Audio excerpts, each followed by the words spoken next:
Hi everyone, and welcome to this week's episode of the Flat Hat Insider. I'm Tanner Russo. And I'm Mary Kate Weinbrenner. Here are this week's top stories.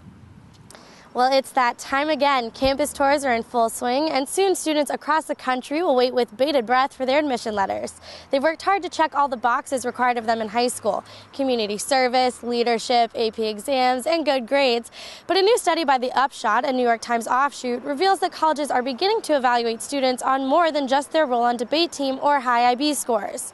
According to last year's admissions data, 34% of William & Mary's incoming freshman class applied and qualified for need-based financial aid, indicating that economic diversity may be the latest aspect of evaluation for colleges across the country.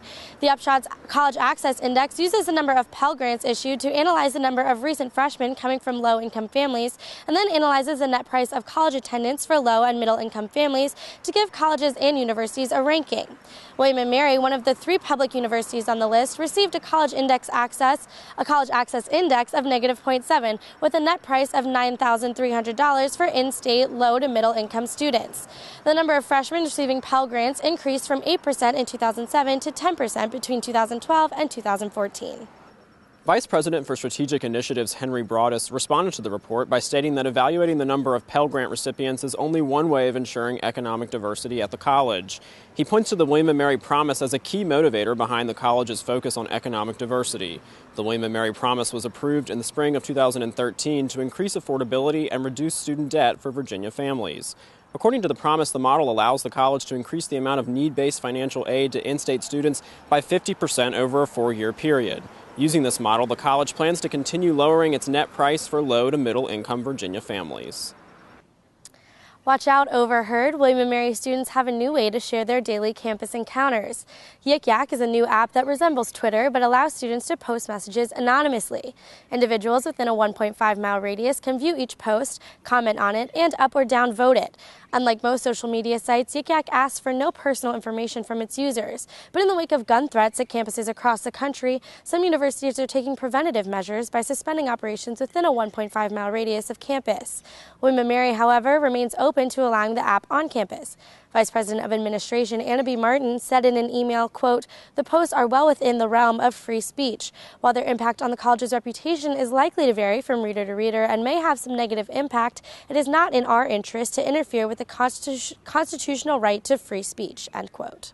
As of now, the administration has not received any reports of posts directed toward particular individuals on campus, but says users should reach out to the William & Mary Police Department if they see something threatening, or the Dean of Students' office if they see a post that violates the Honor Code. William & Mary Police Chief Deb Cheesebro said in an email that while the college has not received any complaints concerning Yik Yak posts, students, faculty, and staff should contact WMPD immediately if they ever feel threatened by any online posts. For now, Yik Yak will remain an open forum at the college. Any student who's ever attended an admissions info session knows that one of the college's best selling points is that if you can't find what you want in one of the 400 clubs on campus, you can always form one yourself. However, some students are finding the club creation process more difficult than expected. Starting at the beginning of this semester, the Office of Student Leadership and Development implemented new procedures for student groups seeking recognition and developed a system for classifying existing organizations. Until this year, all that was required to start a club was a written constitution and a meeting with the Student Leadership Development Director, Ann Arsenault. Arsenault said the problem with such a quick process was that most clubs that dissolve do so within 18 months of gaining recognition. To counteract this tendency, more checkpoints have been introduced on the road to recognition.